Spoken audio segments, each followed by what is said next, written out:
everybody, welcome back to my channel, Fixing It Up with Sandra. And in case you're new here, I'm Sandra. And today we are pouring candles, and I'm going to be answering some of the questions that you guys have been commenting or answering your questions that you've been leaving on some of my candle videos because I thought they were really good questions that I haven't seen before. So I've got my Presto Pot right here that has my candle wax, which is a 464. I do like 444, the soy wax, but right now we're just using just good old 464. And one of the questions, while I'm waiting, I need this to just get a little bit hotter. One of the questions, which I thought was such a good question, was somebody had asked, do you use, because I use 10% fragrance oil because that's the max that you can use for this wax, the soy wax 464 and the 444. She was like, it was a woman. She asked, do you use 10% always, regardless of the fragrance oil? Do you always use 10%? And I thought that was such a good question because, as you may know, and I would hope that if you are using fragrance oils, that you are looking at the usage for each one.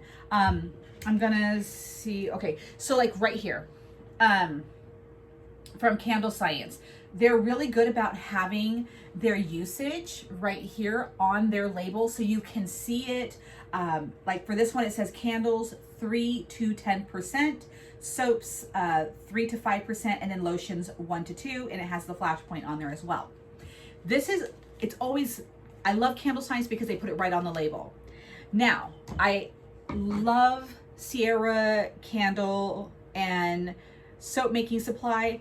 However, they do not put the candle usage on their label. They do have the soap one though. They have the soap, the flash point on there. You do have to click on a different link that's in when you're looking at the fragrance oil. It'll have like a little tab where you can click on that, and then it'll give you all of the information with the usage for candles. I have been seeing everything has been actually a pretty high number, which is phenomenal with these fragrance oils. And so definitely look at those numbers. If this was a wax that could use a higher load, for instance, like my Tarte wax, I have gone above the 10%, which is shown here on the Candle Science one, the Apple Harvest. My wax that I use for my wax melts is a really good soy Tarte wax, which I get from California Candle Supply, and it goes up to 15%. And I have pushed the limits with that, and the reason why I have is because there is no flame to using that wax. It's just simply heated up and then melted. So if it were to like have a wick where there's flame, I probably wouldn't go above the 10%. And if I wanted to push it, I would definitely be doing test candles. We should all be doing test candles. I still do test candles, and I still do test some of my wax melts. And what you want to make sure is that you're not overloading your wax to where it separates. I've had that happen a couple of times. Even all these years later making candles, I still sometimes get where the fragrance oil has separated from the wax. For me, that is instant garbage. I don't even light it. That is just too dangerous for me. So always check before you purchase a fragrance oil if what their usage is. And if you're using for something specific, not all fragrance oils are good for your skin. So make sure if you want to use it for your skin, that it is skin safe, and it does have a percentage that's listed what you can use for like soaps and lotions and all that other fun stuff. But yes, make sure you are doing your homework. Make sure that you are not watching a YouTube tutorial where somebody is pouring 10% all the time. And then you're using a fragrance oil that might have to go less. If so, test. But you need to know what you're purchasing. You need to know the usage for whatever you're purchasing, not just watching a YouTube video and then going off of that and taking those words as facts and then just, creating a whole line of stuff, because you can actually end up with a bunch of stuff that you cannot sell because it's too dangerous. So I hope that makes sense. So what we're doing is we're pouring 7-ounce candles in these amber jars. I get them from Amazon. I love buying my jars from Amazon because I have Amazon Prime, and there is technically free shipping, I guess you can say. We, you know, obviously we pay the fee for that. And I have found buying jars on Amazon is far cheaper than I could ever get anywhere else. And surprisingly, Hobby Lobby. Yes, Hobby Lobby, when they have their sales, you can get a really good deal on jars, and a phenomenal price on shipping. I just have to put that out there. Those are the two places that I get my jars. These, something Mountain Supply is who I get my jars through, on Amazon. So anyways, we're doing a bunch of fall ones, and I just got today from the Flaming Candle. It's called Sweater Weather. First of all, I love the name. And let me just say, this is a Bath and Body Works like dupe. It is beautiful. I smell like chestnuts, a little bit of vanilla. It's got a little bit of like sugar to it. It's such a pretty smell. And if you're a Bath and Body Works person like I am, you will know what this fragrance smells like. So what I'm going to go ahead and do is pour my wax into a container that I purchased from the Dollar Tree. These are phenomenal. I love these containers. I own, I don't even know how many, 30 of them, because they're so easy. I mean, they're so affordable, first of all. One second.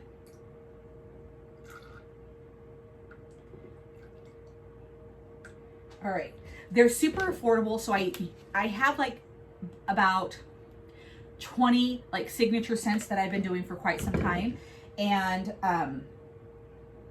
each signature scent that I've been doing for years and years, each has their own container. So I don't have to like clean out the container every single time that I'm using it. For the next fragrance, it's its own container. And so that is why I love getting it from the dollar store. One second. Ah. Okay, hold on one second.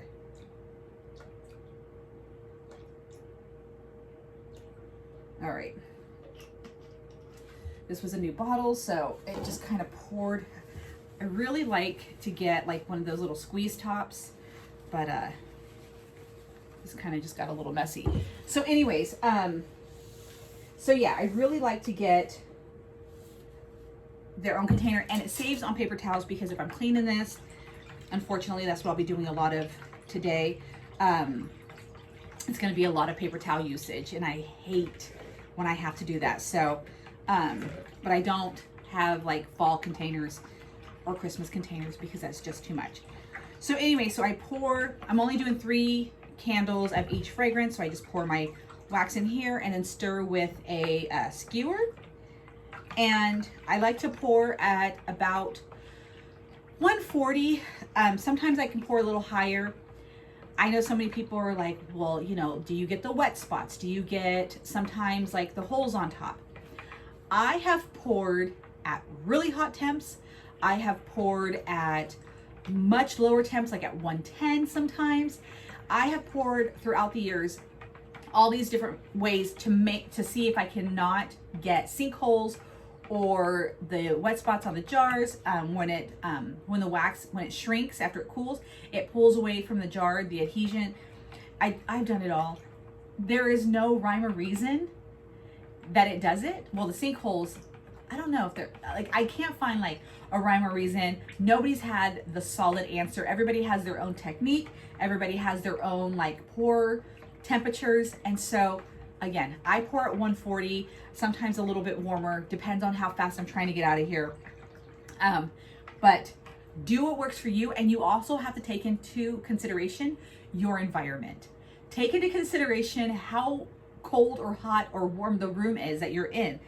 all of that is a factor. So what I'm telling you is different for you because you're in a different environment. So yeah, just figure out with testing and lots of practice what works best for you.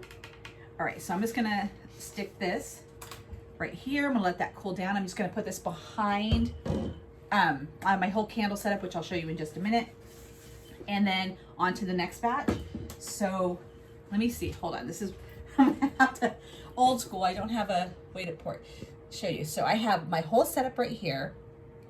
And then I'm just going down the line, going this, now, so this one's next. And then in the meantime, I'm gonna set my containers behind so I can let them cool just a little bit, and then I'll pour. Okay, so we're gonna go ahead and do the next one. And I have not made candles. I got 2 new fragrances from Sierra Candle and Soap Making Company. I got Santal and Ed Hardy for women. I am right now obsessed with both of those fragrances. Turn this down. And I'm so excited to finally be making them into candles right now. And I'm not doing a test candle because I'm just using my same formula, same wick, same jars. But I am curious to how they're gonna smell. And I hope they're a huge hit because the body sprays that I created with these have been a huge hit. And so this Santal is like, it's an earthy, elegant, musky, but with like a hint of floral. I mean, like the smallest hint. It's just beautiful. And so I have it as a wax melt and as a body spray right now. And I'm very excited to be making this now into a candle. And for the candles, at this point, I do not dye them. When I make like the fun candles, like my Fruit Loop candles or other like fun candles, I definitely use dye. And I get my candle dye from Candle Science. I've always loved the candle dyes, even the chips are wonderful.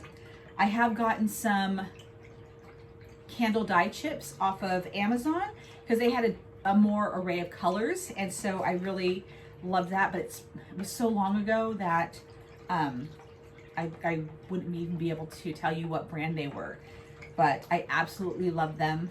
So here we go. And then just make sure that you stir it well enough to make the oil blend with the fragrance. Sometimes, you know, I do a quick stir and that has kind of made my candles not so great, but just give it, you know, stir it well enough. And again, I'm gonna set it aside. And because I'm going in line, like I know which one these are. Oh, they just made it smell really nice in here.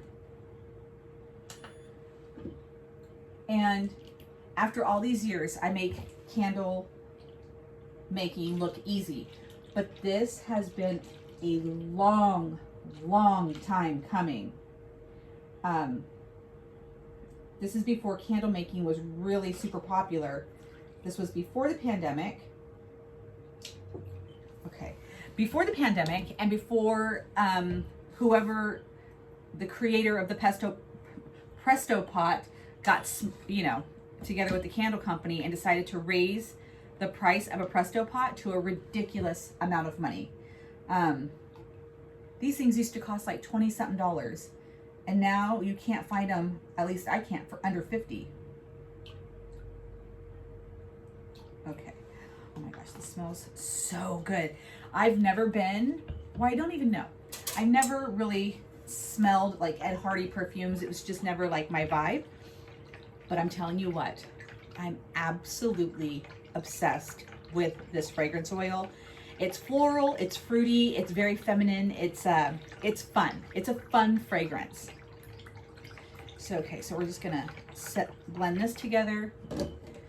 And if you are gonna get a Presto Pot and like do something like this, We just bought a Presto Pot. I'm always looking for them at the thrift store. And then we just bought a spout off of Amazon and then drilled and did it ourselves, because if you get a candle set up like this, they're so expensive. It is ridiculous.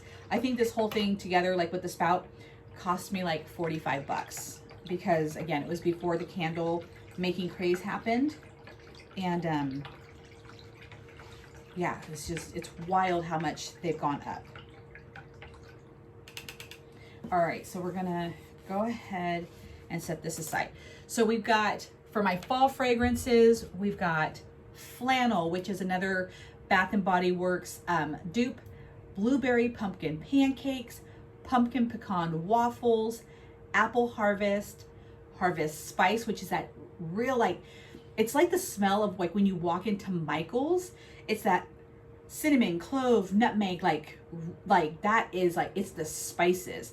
And then Fallen Leaves by Candle Science. And so I'm super excited to get this fall collection going, but we are going to check our temp on our first pour right here.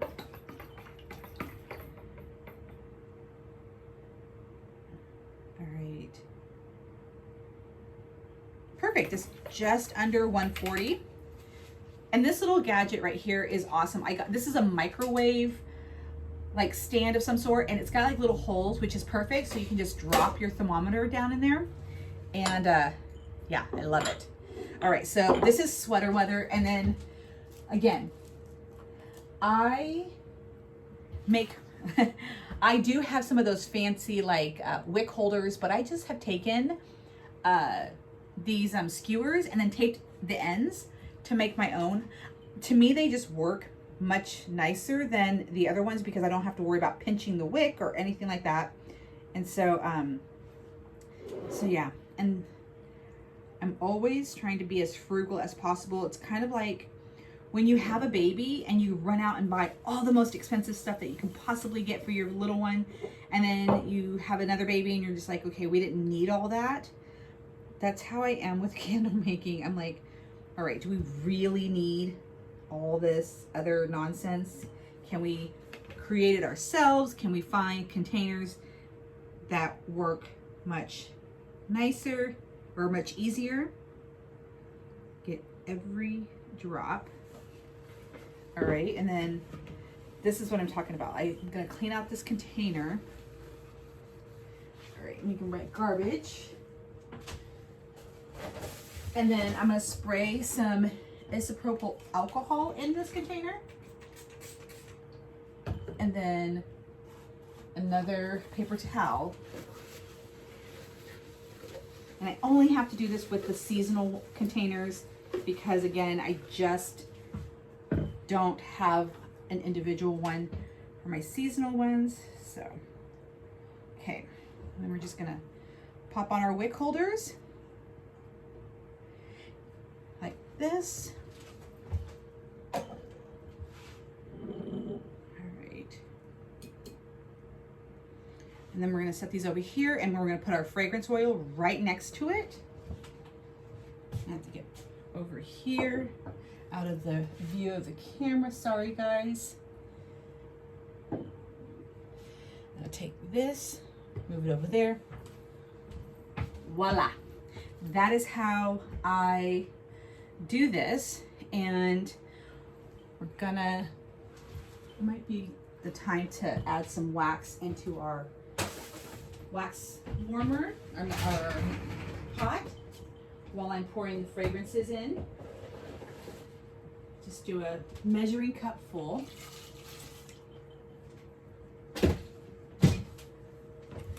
And I have thought about investing in like a much bigger pot, but if it's not broke, don't fix it. And I'm really just, I'm not needing to invest in a bigger giant pot at this point. So we're sticking with what we have. Okay. There we go. Now we're going to pour the Santal. And this is basically how I make my candles. It usually goes pretty fast. Like I said, now that you know, I've been doing this for so long, and made plenty of mistakes. I've learned from my mistakes for sure. But yeah, so I was gonna say, if you guys are interested in candle making, the one place that I have found for the cheapest wax, 464 or 444, because as we all know, shipping is crazy expensive. And especially if you're shipping large amounts of wax and whatnot, the best place is Candle Wick, W-I-C, no K. They have great pricing, and it's for 50-pound boxes, not 45, which a lot of candle companies I've seen, they do 45 pounds. Candle Wick does 50 pounds, and then they have their shipping included on a price, and it's usually always lower, because I'm constantly checking on, you know, pricing and whatnot, because again, I'm trying to keep the cost of my candles down as much as possible. And so yeah, so I'm always like, where can I get my wax? Because I do not live anywhere near a candle place. The closest one is 4 hours away, which we have seriously thought about driving to. But that is like a dream that we're going to do that at some point. So anyways, so I'm going to go ahead and finish up this fall line, and I'm trying to think of some other questions that had been asked about candle making. I just try to keep it as simple as possible. We'll be doing some fun candle videos, my Fruit Loop candle tutorial. I'm going to be doing a revised one, and showing you how some other ways that I have made Fruit Loop candles. I do them in a bowl, I do them in fun containers. I think that will be a great one. And if you're looking for molds for making fun kind of candles, Etsy is always like my go-to. I love supporting small businesses, way before I ever was one. So check out Etsy. And again, for jars, Amazon, check out Hobby Lobby. Again, I was really surprised, and I've been buying my jars from Hobby Lobby, oh my gosh, probably 4 years now. It's just been one of the like little secret places to buy them. So anyways, I'm gonna go ahead, like I said before, we're gonna finish up these candles and then let them cool overnight. I do let my candles cure about a week and a half before I sell them. I do pre-sell my candles, but I always tell people, please don't light them. And I really only sell to like my good friends that I know will not like them, because I'm like, the performance of the candle will not be at its best if you light this candle before the week and a half. Allow it some time to cure. And yeah, that's about it that I can think of right now. If you have any questions regarding candle making, just let me know. If you would like the recipe to my candle, for my candles, my formula for the 7-ounce candles, follow me over on my Patreon, check it out. The link is in the description box below. And I'll also do a breakdown of my candle pricing. That way you can see how I'm charging for my candles. That way, if you have any questions, like where do I even start? And so I might be able to answer some questions over there as well. So anyways, I cannot wait to get these all poured. It's gonna smell amazing in here over the next hour, especially now that we're like into the fall ones. So thank you guys so much for watching. Please, if you like this video, give it a thumbs up. Don't forget to subscribe and hit that notification bell, because you never know when I'm gonna upload a tutorial. And yeah, I cannot wait to get these fall candles. It's gonna be so great. And if you would like to purchase one, the link to my website, for my shop website, is also in the description box below. But in the meantime, I will talk to you guys later, and thank you guys so much for watching. Have a wonderful day wherever you are.